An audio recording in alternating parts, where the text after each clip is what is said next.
दोस्तों, स्वागत है आप सबका हमारे YouTube channel in sun classes में। इसके पहले वाले वीडियो में हमने डिस्कशन किया था एक्सेलरेशन यानी त्वरण क्या होता है, उसके बारे में हम सब ने क्या किया था, डीप में डिस्कशन किया था।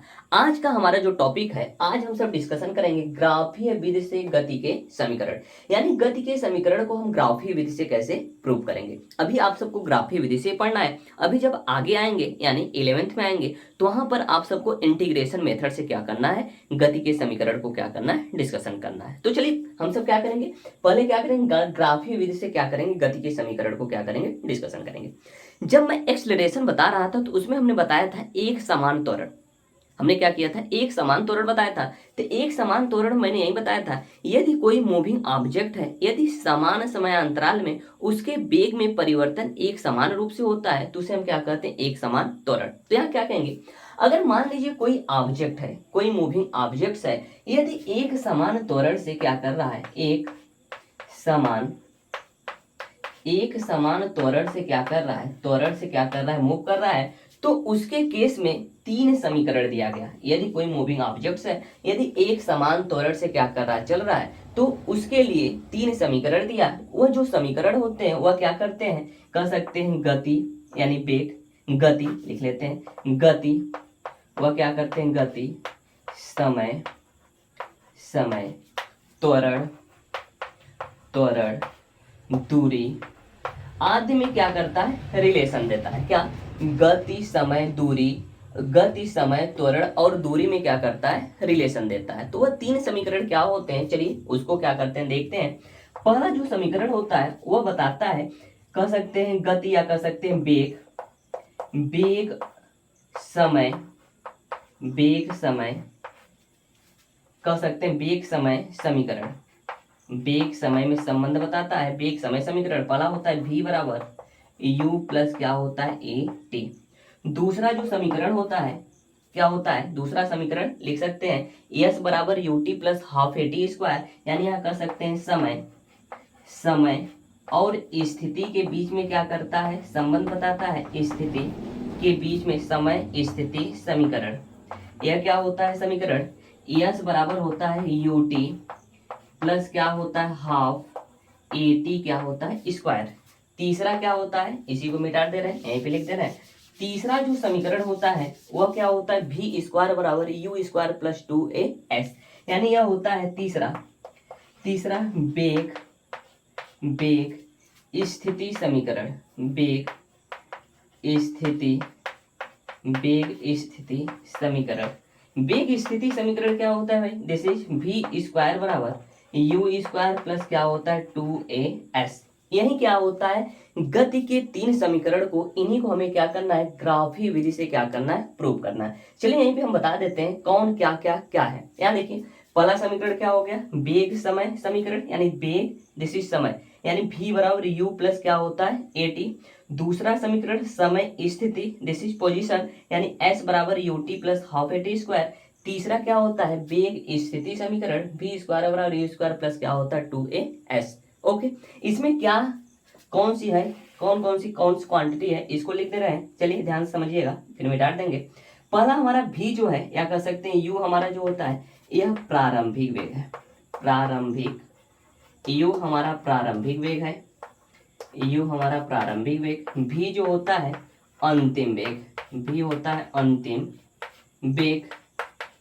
वेग, और हमारा a जो होता है यह क्या होता है, त्वरण होता है, और t जो होता है वह क्या होता है, समय, s जो होता है चली गई दूरी,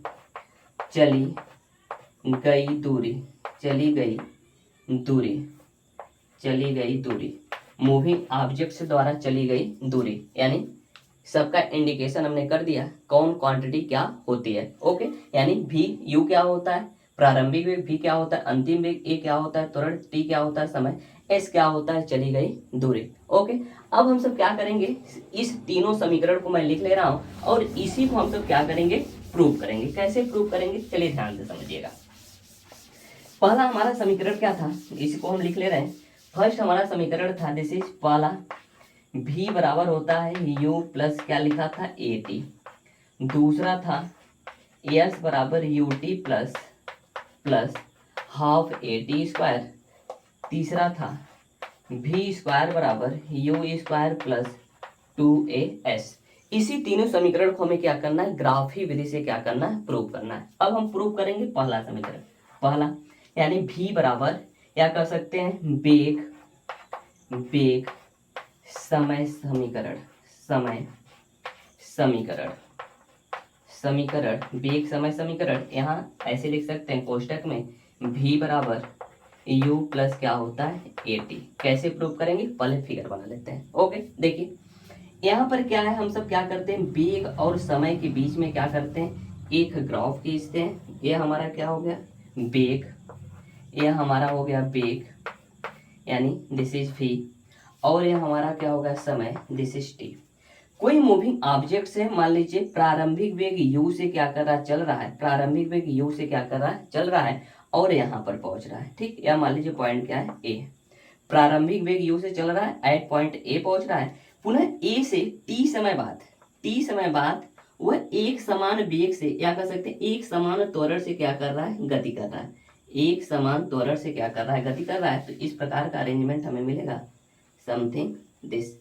यह हमारा क्या हो गया, इसको अगर थोड़ा सा अरेंज करें, यह ऐसे कर सकते हैं, इसको ऐसे कर सकते हैं, यहाँ से इसको भी हम, इसको सिंपल में रचना बोलते हैं। ठीक, ऐसे कर लेंगे। अगर मान लीजिए यह ए है, इसको हम क्या कर ले रहे हैं, बी ले ले रहे हैं, इसको सी ले ले रहे हैं, इसको डी ले ले रहे हैं, इसको ई ले ले रहे हैं। ठीक, यानी हमने क्या कहा, हम सब वेग और समय के बीच में क्या किया, ग्राफ खींचा। पहले मैंने बोला कि कोई मूविंग ऑब्जेक्ट से प्रारंभिक वेग, या कह सकते हैं प्रारंभ में u वेग से ट्रेवल कर रहा है, और o से a पॉइंट तक क्या कर रहा है, जा रहा है। ठीक, और t समय बाद देखिए o से d तक का जो कह सकते हैं टाइम है, क्या है, t है। t समय बाद वह एक समान त्वरण से a से क्या कर रहा है, b तक क्या कर रहा है, जा रहा है। ठीक, तो हम सब पहला समीकरण, पहले वेग क्या था, u था, फिर उसके बाद वेग परिवर्तित होकर क्या हो गया, v हो गया। यानी यहाँ से हम यहाँ तक जो लिख सकते हैं, जो वेग होगा, यह हमारा क्या हो जाएगा, v हो जाएगा। ठीक, अब देखिए आप सबको मैंने बताया था त्वरण बराबर होता है, त्वरण बराबर हम सब पढ़े थे वेग परिवर्तन बटा हम सब क्या पढ़े थे, समय, वेग परिवर्तन बटा समय। अब देखिए पॉइंट ए से बी तक पहले वेग क्या था, u था, वेग में परिवर्तन क्या हुआ, फिर v हो गया। यानी वेग में त्वरण को हम a से प्रदर्शित करते हैं, a बराबर लिख सकते हैं, वेग में परिवर्तन कितना हुआ, v हो गया, पहले क्या था, u था, यानी this is v minus u अपन समय क्या है, दिस इज t। इसको जब हम सॉल्व करेंगे, इसका इस साइड मल्टीप्लाई, यानी इसको लिख सकते हैं at, इसको लिख सकते हैं v माइनस क्या लिख सकते हैं u, या v बराबर लिख सकते हैं दिस इज, इसको इस साइड ले जाएंगे तो यह माइनस से प्लस हो जाएगा, u प्लस क्या हो जाएगा, at। This is the first equation of motion.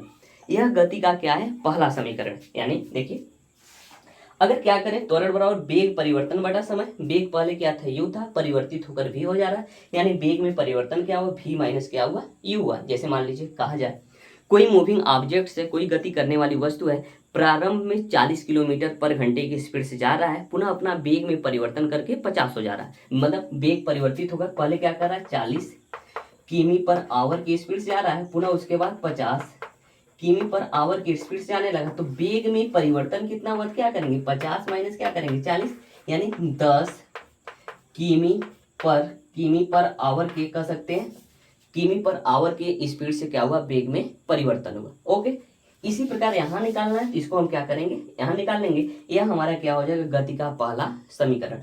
Okay, समझ में आ गया हो। अब दूसरा समीकरण को कैसे प्रूव करेंगे, देख लीजिएगा, त्वरण और वेग परिवर्तन बटा समय, ऐसे कर सॉल्व करेंगे, फाइनल रिजल्ट आ जाएगा। दूसरा समीकरण, इसको हम मिटा दे रहे हैं। दूसरा समीकरण कैसे प्रूव करेंगे, जिससे हम क्या कहते हैं, दूसरा समीकरण जो हमारा है, दूसरा समीकरण जो हमारा क्या है, समय स्थिति संबंध, समय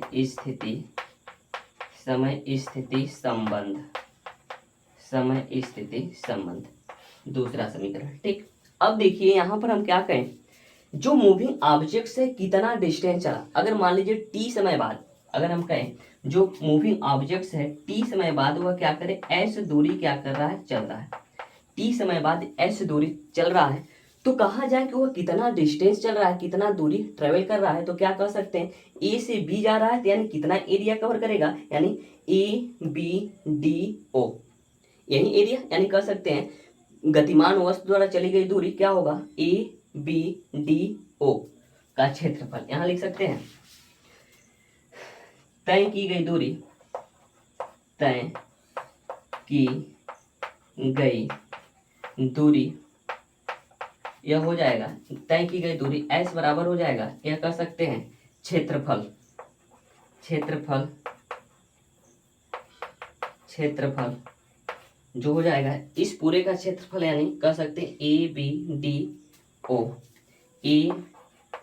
ABDO का क्षेत्रफल, क्षेत्रफल कह सकते हैं ADBO का क्षेत्रफल। यहाँ लिख सकते हैं, यहाँ लिख सकते हैं ADBO का क्षेत्रफल, यानी इसका क्षेत्रफल निकाल लें तो हम चली गई दूरी क्या कर सकते हैं, निकाल सकते हैं।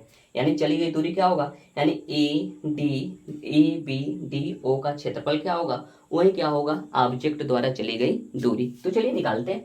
यानी यह लिख सकते हैं S बराबर, देखिए यहाँ देखेंगे तो यहाँ देख रहे हैं एक, अगर इस पूरे का क्षेत्रफल निकालना है तो क्या करें, इस ट्रायंगल का क्षेत्रफल निकाल लें, इस आयत का क्षेत्रफल निकाल लें, दोनों को जोड़ दें, यही करना है। ठीक, अगर मान लीजिए इसका क्षेत्रफल निकालेंगे जितना आ रहा है, इसका क्षेत्रफल निकालेंगे, दोनों को क्या करेंगे, जोड़ देंगे, वो हमारा क्या हो जाएगा, इस पूरे का क्या हो जाएगा, क्षेत्रफल।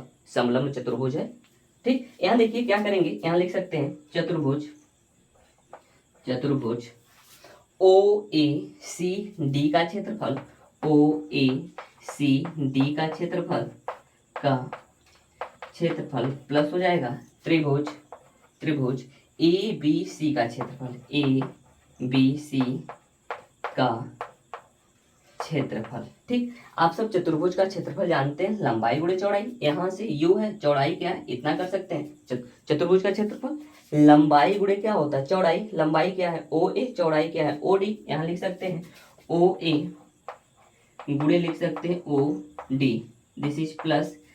त्रिभुज का क्षेत्रफल क्या होता है 1/2, आधार गुणे क्या होता है ऊंचाई, आधार लिख सकते हैं AC, और ऊंचाई क्या होगा, यहाँ से लिख सकते हैं BC, यहाँ से लिख सकते हैं BC, लिख सकते हैं, या ऊपर कर दे रहे हैं। यहाँ देखिए OA का जो वैल्यू है, OA का वैल्यू U है, यानी यहाँ लिख सकते हैं दिस इज S बराबर, यह हो जाएगा U, और इसका वैल्यू OD का वैल्यू क्या है T है, S बराबर UT, यहाँ प्लस हो जाएगा। यहाँ देखिए हाफ, अब यहाँ देखिए क्या करेंगे, AC का वैल्यू क्या है, AC का वैल्यू क्या है T है, यानी इसको हम लिख सकते हैं T मल्टीप्लाइड बाई BC का वैल्यू क्या है, BC का वैल्यू अगर देखिए निकालना हो तो कैसे निकालेंगे, BC यहाँ से यहाँ तक क्या है V है, यहाँ से यहाँ तक क्या है U है, अगर यह निकालना तो क्या करें, पूरे में से इतना घटा दें, यानी V माइनस क्या हो जाएगा, U हो जाएगा, यानी यहाँ से यहाँ का जो डिस्टेंस होगा V माइनस क्या हो जाएगा, U हो जाएगा, यानी यह हो जाएगा V माइनस क्या हो जाएगा, U हो जाएगा। यहाँ लिख लेंगे गति के प्रथम समीकरण से, गति के प्रथम समीकरण से, गति के प्रथम समीकरण से, तो यहाँ लिख सकते हैं, हम सब जानते हैं V बराबर क्या होता है, U प्लस क्या होता है AT, यही होता है, V बराबर U प्लस क्या होता है AT। यहाँ से क्या करिए, यहाँ से AT बराबर अगर निकालें तो इसको लिख सकते हैं V माइनस क्या हो जाएगा U, इसको इस साइड ले जाएंगे तो यानी AT बराबर V माइनस क्या हो जाएगा, U हो जाएगा। यह वैल्यू क्या करिए, V माइनस U के स्थान, देखिए यहाँ क्या है, V माइनस U के स्थान पर हम क्या लिख सकते हैं, AT लिख सकते हैं, यानी यह फाइनल हो जाएगा। फाइनल रिजल्ट हमारा जो होगा S बराबर हम लिख सकते हैं UT प्लस हाफ AT,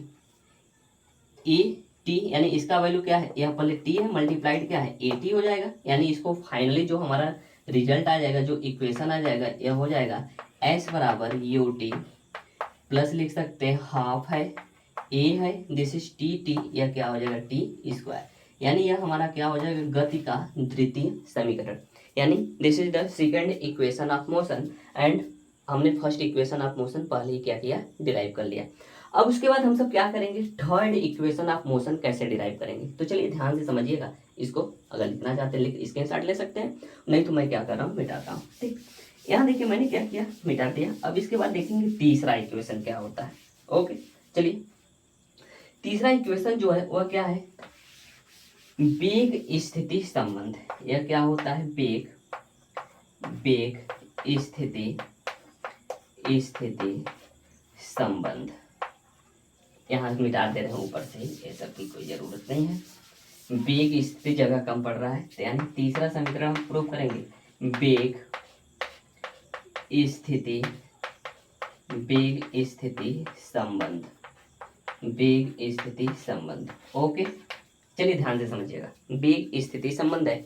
अगर पूछा जाए कि ऑब्जेक्ट द्वारा चली गई दूरी, तो क्या कह सकते हैं, यह समलंब जो चतुर्भुज बन रहा है उसका क्षेत्रफल, यही कह सकते हैं। यानी दूसरे प्रोसेस हम कह सकते हैं मूविंग ऑब्जेक्ट द्वारा चली गई दूरी, या कह सकते हैं वस्तु द्वारा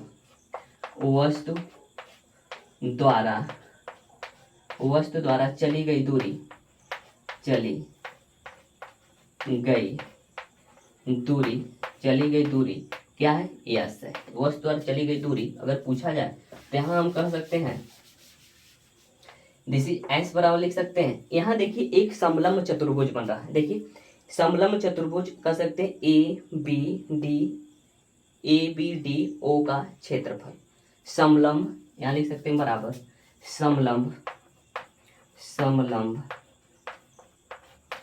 समलंब ए बी डी ओ का क्षेत्रफल, ये इसके क्या होगा, बराबर होगा। इसके पहले हमने बताया जो चतुर्भुज बन रहा था उसका क्षेत्रफल, यानी इस त्रिभुज का क्षेत्रफल लिया, इस आयत का क्षेत्रफल लिया, दोनों को कंबाइन कर दिया, हमारा ऑब्जेक्ट द्वारा चली गई दूरी। दूसरे प्रोसेस से चली गई दूरी कैसे निकालेंगे, ये समलंब जो चतुर्भुज बन रहा उसका क्षेत्रफल। तो आप सभी फार्मूला जानते होंगे, समलंब चतुर्भुज का जो क्षेत्रफल होता है एस बराबर क्या होता है, कह सकते हैं 1/2 कह सकते, यहाँ देखिए 1/2 समांतर भुजाओं का योग गुणे उनके बीच की दूरी, क्या होता है, चलिए 1/2 समलंब चतुर्भुज क्षेत्रफल 1/2 गुणे समांतर भुजा क्या है, देखिए एक यह और यह दोनों क्या होंगे, समांतर होंगे, यह और यह दोनों एक दूसरे से समांतर होंगे, यानी समांतर भुजाओं का योग, यानी ओ ए प्लस, यहाँ देखिए O A plus this is B D this is multiply समांतर भुजाओं का योग गुणे बीच की दूरी। देखिए इनके बीच की दूरी क्या होगी, यही होगी, या कह सकते हैं यह होगी। यह किसके बराबर है, यह ओडी के क्या है, बराबर है, यानी हम लिख सकते हैं ओ दिस इज डी, ओडी के क्या हो जाएगा, बराबर हो जाएगा, सबका वैल्यू रख लीजिएगा। दिस इज एस बराबर लिख सकते हैं 1/2 मल्टीप्लाइड बाई ओ ए का वैल्यू कितना है, ओ ए का वैल्यू जो है क्या है, यू है, प्लस उसके बाद बी डी का वैल्यू क्या है, भी है, यही है, बी डी का वैल्यू क्या है, बी डी का वैल्यू भी है, और ओ डी का वैल्यू क्या है, टी है, ओ डी का वैल्यू क्या है, टी है। इसको कोई इक्वेशन मान लीजिएगा, फर्स्ट मान लेते हैं। ओके, अब इसको हम क्या करते हैं, अब यहाँ लिखेंगे गति के प्रथम समीकरण से, गति के प्रथम समीकरण से गति के प्रथम समीकरण से करेंगे तो यहाँ लिख सकते हैं v बराबर यू प्लस क्या होता है, ए टी। यहाँ से सॉल्व करके t का मान हमें निकालना है, ठीक। जब इसको हम सॉल्व करेंगे तो t का मान क्या निकलेगा, देखिए इसको इस साइड ले जाइए, तो इसको हम लिख सकते हैं दिस इज v माइनस क्या लिख सकते हैं, u बराबर लिख सकते हैं ए टी। यहाँ से t का मान निकालेंगे तो v माइनस यू बटा क्या हो जाएगा, ए, ये होगा v/2 अपॉन क्या हो जाएगा, ए। इस t का मान क्या करिए, इसके स्थान पे क्या करिए, पुट करिए, इसके स्थान पे क्या करिए, पुट करिए। इसको समीकरण क्या करिएगा, सेकंड ले लीजिएगा, इसको मिटा दीजिए, इसका कोई काम नहीं। ओके, यहाँ लिखेंगे t का मान समीकरण सेकंड से फर्स्ट में रखने पे लिख सकते हैं समीकरण फर्स्ट और सेकंड से, समीकरण फर्स्ट और सेकंड से। ओके, यहाँ देखिए जब पुट करेंगे तो यहाँ हो जाएगा s बराबर 1/2 दिस इज v प्लस क्या है u मल्टीप्लाइड बाई ये v माइनस क्या है u अपान क्या है a। अब देखिए 2a, इसका मल्टीप्लाई इस साइड कर लीजिएगा, अपान में है, यानी 2as इज इक्वल टू, यहाँ देखिए फार्मूला बन रहा है दिस इज a कोष्टक में a प्लस बी है, a कोष्टक में a प्लस बी। यहाँ देखिए अगर a कोष्टक में a प्लस बी है, दूसरे कोष्टक में a माइनस बी है, तो यहाँ जो फार्मूला बनता है a स्क्वायर माइनस क्या होता है, बी स्क्वायर, यही फार्मूला बनेगा। तो इसको लिख सकते हैं this is v square minus क्या हो जाएगा, u स्क्वायर। यहाँ से क्या करिए v स्क्वायर बराबर निकालेंगे तो हो जाएगा u स्क्वायर प्लस क्या हो जाएगा 2as। यह हमारा क्या हो गया, गति का तीसरा समीकरण, ठीक। यानी हमने डिस्कशन किया गति का प्रथम समीकरण क्या होता है, what is the first equation of motion, second equation of motion and third equation of motion and graphical proof. यानी उसको हम ग्राफिकल मेथड से कैसे प्रूव करेंगे। ओके, तीनों समीकरण या आप सबको याद होना चाहिए। इस पे हम सब क्या करेंगे, कर सकते हैं प्रॉब्लम सॉल्व करेंगे, यानी क्वेश्चन को क्या करेंगे, लगाएंगे। ओके, धन्यवाद।